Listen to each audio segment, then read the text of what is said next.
Namaste, this is Ananta Ripa Ajmera, and welcome back to the True to Yourself podcast, a place where we explore the power of authentic living. Today, I want to talk to you about how through the doorway of darkness lies our spiritual destiny. A true spiritual warrior is one who can dance between the heights of light and the despair of darkness unscathed. In the Vedic spiritual tradition, it is believed that all the suffering we experience in life is due to lack of spiritual knowledge of who we really are as eternal, all-powerful souls full of light.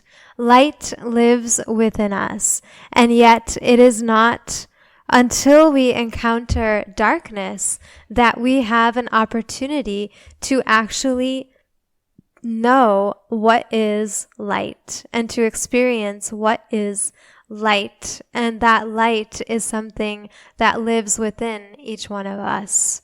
When we can connect with our inner light, we can understand and see a reflection of that light coming back and reflecting at us through other beings in this universe.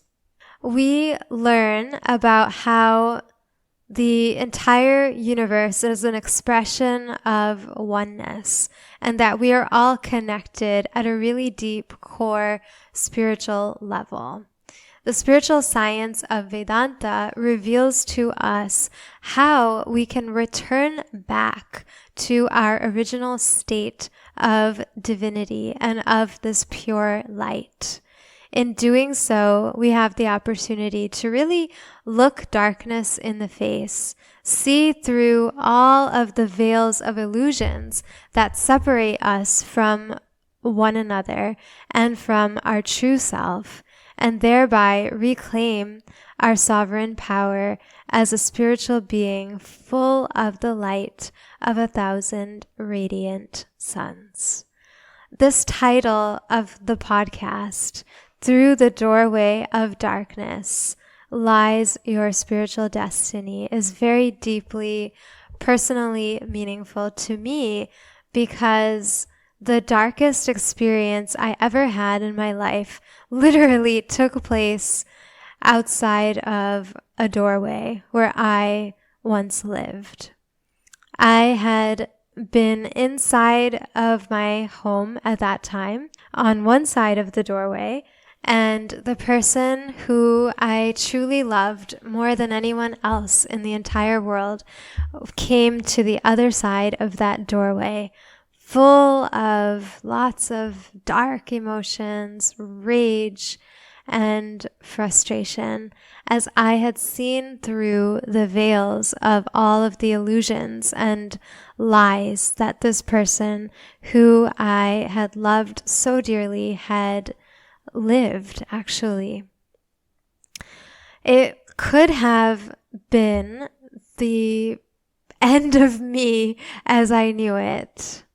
It could have literally been the moment of my despair, and my attachments could have caused me to cling to that person, even though I knew the truth behind that person's facade and the illusions that were presented. In that situation, however, because I had spent so many years learning and studying and practicing what it means to embody spirituality in our moment-to-moment existence, I had been able to really access and connect with my inner light in the face of this great darkness of betrayal and lies and illusion and rage that were all coming directly at me through the doorway. In that dark, devastating situation, because the light of this spiritual knowledge of Vedanta was lit within me, I was able to respond to this darkness by remembering that I am full of light. Instead of opening the door to the darkness, literally, I placed my hands on the doorway in a gesture that is called Abaya Mudra. Abaya Mudra means a gesture of fearlessness. It also means stop.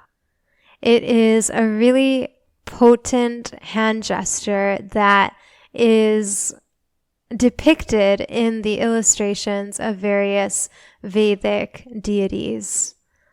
As I placed my hand against the door, both hands against the door, saying, stop, I simultaneously prayed for this person who had betrayed me, that they may find their light, that they may truly awaken to the truth that was now dawning within my heart and arising as my conviction in the light and the power and strength of who I really am in the face of darkness. Looking back on this situation, though it was definitely the most fear-inducing situation I've ever faced in my entire life, and I've had many other fear-inducing experiences prior to that, I found within myself fearlessness in the face of fear. I found within myself that there was light to dispel the darkness that I experienced. There was light within to recognize, even in the intensity of that situation with all kinds of dark forces being hurled at me, that actually, in fact, light is the only truth. That this person, though they are behaving in a very dark manner, is also full of light. I am full of light. There is light within me. There is light surrounding me. And that light shall indeed and did defeat the darkness that wanted to devour me. That is why I feel that that darkness was actually my friend. That darkness was actually my teacher. That darkness was actually the greatest gift I could have ever received.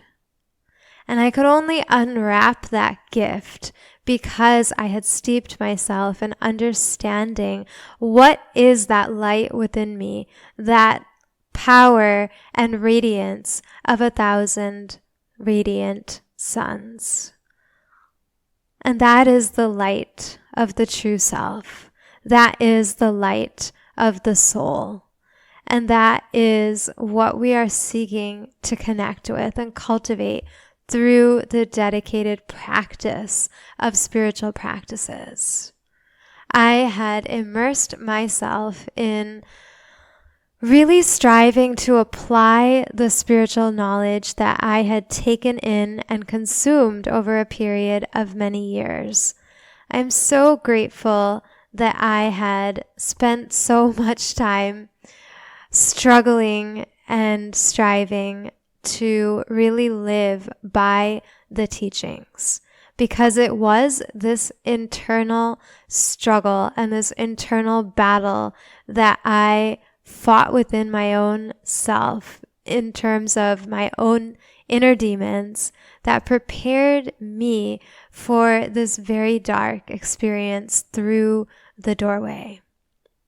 It was the daily, consistent battling of all these demons of the mind, of fear, of anger, of frustration, of doubt, of sadness, of pain, of confusion that I battled with my spiritual practices, and especially the practice of repeating mantras. In the Vedic spiritual tradition, the word mantra means that which protects the thinking mind. The mind itself can be our own greatest enemy. When properly trained through practices like mantra repetition, the mind can also become our best friend, says Lord Krishna in the Bhagavad Gita.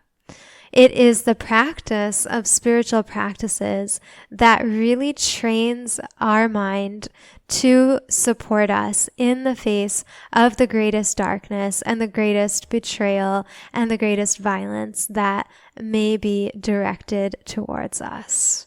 We all hope to never be faced with such situations. And yet, in the spiritual philosophy of Vedanta, we always prepare for the worst without expecting the worst to come through. One who is expecting the worst to always happen is a pessimist. One who is simply prepared for the worst case scenario and all scenarios is a philosopher. I am so grateful that I had spent so many years learning how to overcome my own shame, my own grief, my own pain, my own fears, and my own anger in order to really revel in the light of what remained in the aftermath of those battles. Of course, as we keep marching on, there will be so many tests that come to our doorway, literally perhaps, or definitely figuratively. How we respond to those tests in life ultimately determines our strength and our power as spiritual warriors. The ultimate metric of spirituality is being in a state that is called Stitapragya. In the Bhagavad Gita, Lord Krishna talks about a spiritual state of Stitapragya, which means having a steady wisdom or a steady intellect. This means that when faced with joy, one remains the same and equanimous and poised. When faced with sorrow, one remains the same, equanimous and poised.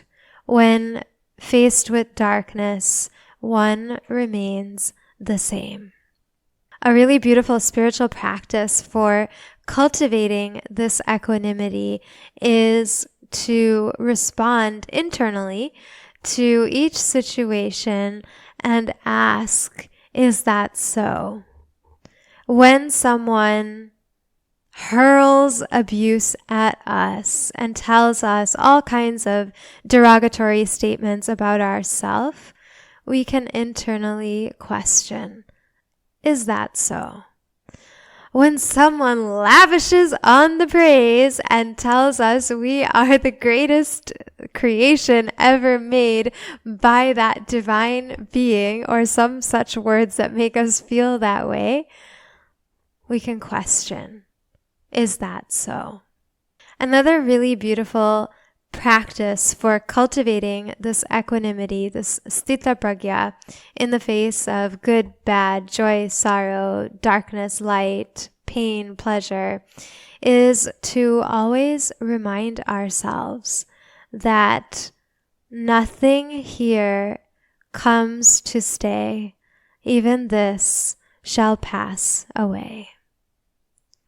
There is a really, really beautiful poem that expresses this sentiment quite beautifully. I'll actually read it to you so that you can experience how it gives us such excellent guidance in terms of how to respond to all different types of situations of life while remaining ever in the center of the wheel of the ups and downs of life.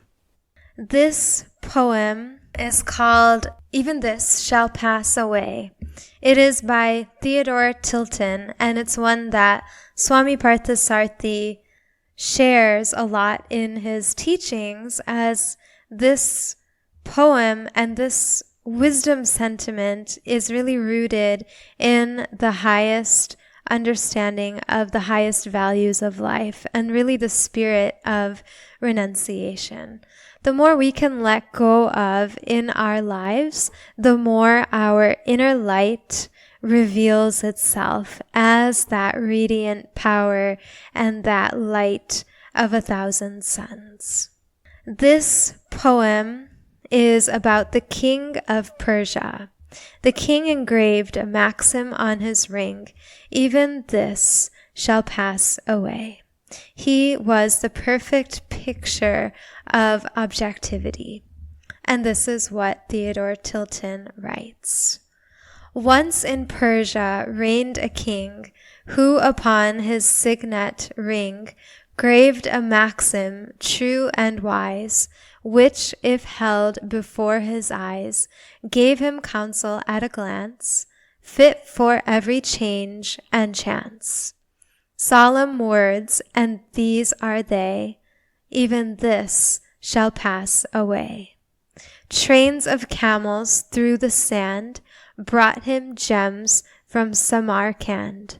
Fleets of galleys through the seas brought him pearls to match with these.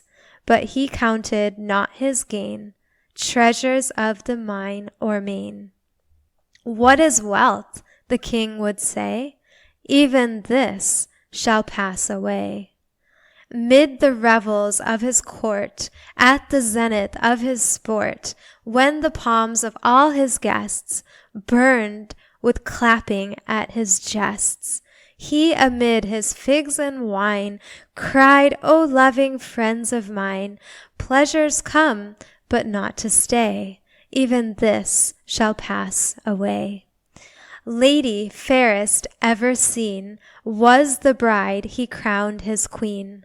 Pillowed on his marriage bed, softly to his soul he said, though no bridegroom ever pressed fairer bosom to his breast, mortal flesh must come to clay, even this shall pass away. Fighting on a furious field, once a javelin pierced his shield. Soldiers with a loud lament bore him bleeding to his tent. Groaning from his tortured side, "Pain is hard to bear," he cried, "but with patience, day by day, even this shall pass away." Towering in the public square, 20 cubits in the air, rose his statue carved in stone. Then the king, disguised, unknown, stood before his sculptured name, musing meekly, "What is fame? Fame is but a slow decay. Even this shall pass away." Struck with palsy, sore and old, waiting at the gates of gold, said he with his dying breath, "Life is done, but what is death?"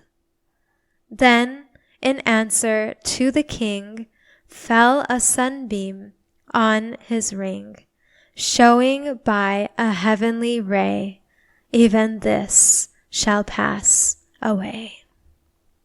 I love how this poem puts everything in life into context for us. When we are on a spiritual journey, we must remember that everything in life passes away. Therefore, we cannot hold on to anything. We cannot hold on to anyone, even the person we love the most. Swami Ramatirtha always says that whoever or whatever it is you love the most will be taken away from you. If not immediately, eventually. It is a law. When it's a person who you are most attached to, that person will leave you either through death or disease or, in my case, through betrayal. In fact, this person did not want to leave me. I was forced to leave this person by not answering the door, by not answering the phone or the emails or any other form of communication. Because when darkness came knocking at my door, I truly awakened to that light which lives within me and which is me and which is the core of even the person outside the door and every person who we meet and every animal and every plant and every sentient living being. I, in the face of darkness, really understood light in a way that I never had before. In making myself an instrument for that light and surrendering to that light, not knowing what that even meant or how it would all unfold, I had the opportunity to experience the fire of spiritual transformation and to find the inner light that can navigate its way through darkness unscathed. It was definitely the most challenging experience of my life, but in that challenge, I found my strength. I was tested in the laboratory of my life, and I was able to pass the exam by applying the spiritual knowledge I had learned in the face of my own worst case scenario. I was able to let go of this strong attachment that I had to this other human being and attach myself instead to my own higher self. And in that process, that darkness became the doorway to my unlocking the key to my own inner light and my own destiny. I will forever feel grateful for that whole experience, and especially for those hours spent surrendering to the light on the inside of my doorway. When I look back at my life, I can see how prior dark experiences had prepared me to be able to handle the darkest experience because I did not run from the darkness. I faced the darkness within and I battled with that darkness by constantly remembering that darkness is only temporary and light is the only truth. For so many years, every day in the morning, early in the morning, when I woke up, I would offer water to the sun and I would pour this water to the earth, feel the air on my skin, connect with the fire and the light of the sun, and be blessed by the presence of all of the 5 great elements, and especially by welcoming into my own life the brilliance and illumination and power and strength and courage of the light of the sun. I didn't know what that would lead to. I cannot actually quantify exactly how much impact that made upon me.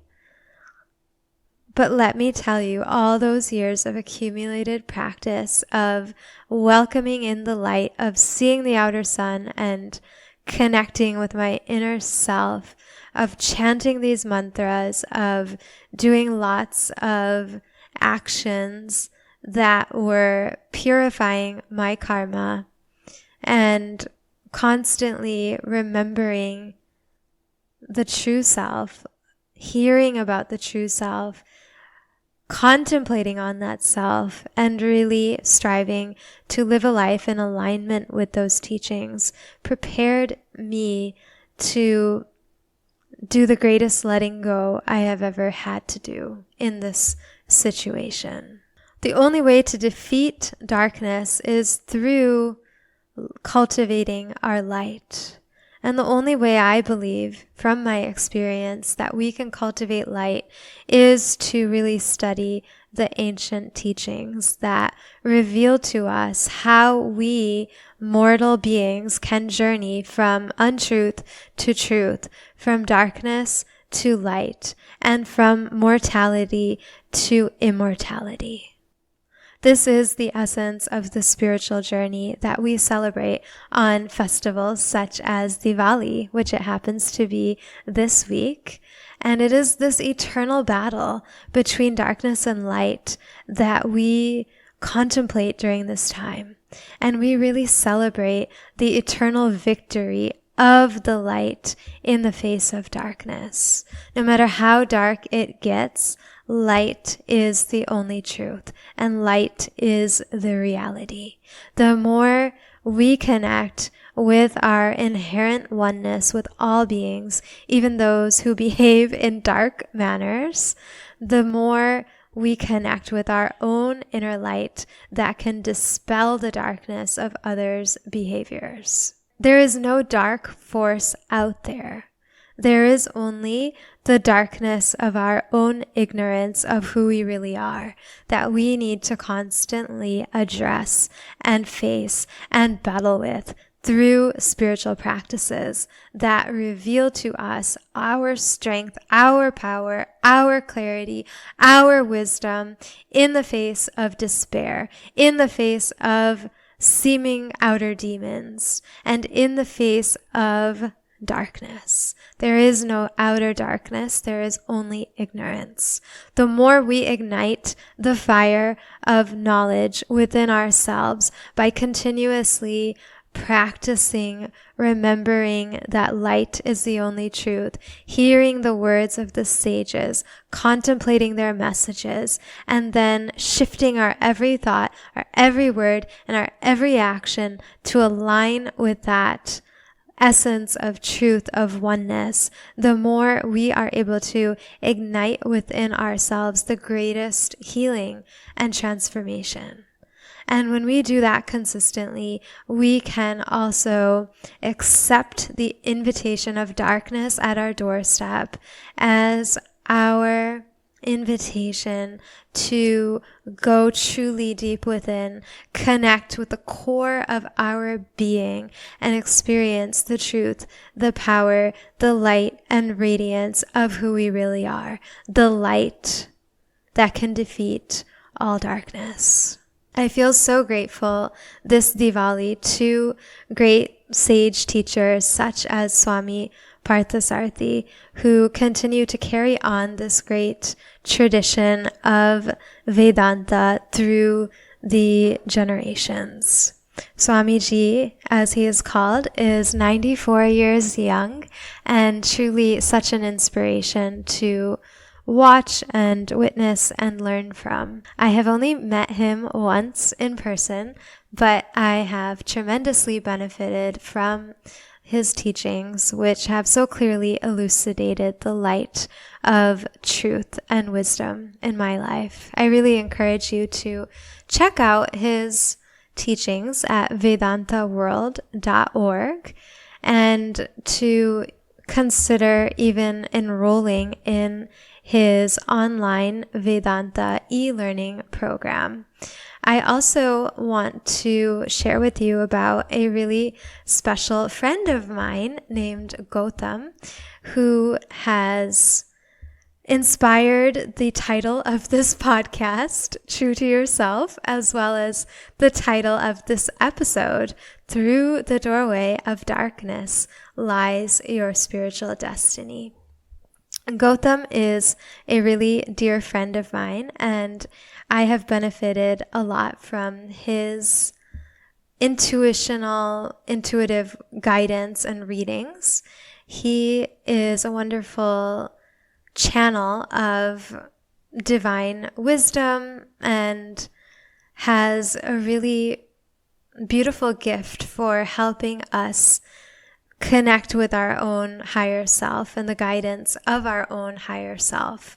He offers some really beautiful readings that inspire you to understand your life situation in a spiritual way and to be able to transform whatever darkness may be there into light. It's a really beautiful gift, and he uses crystals to also further support your strength of your spiritual connection.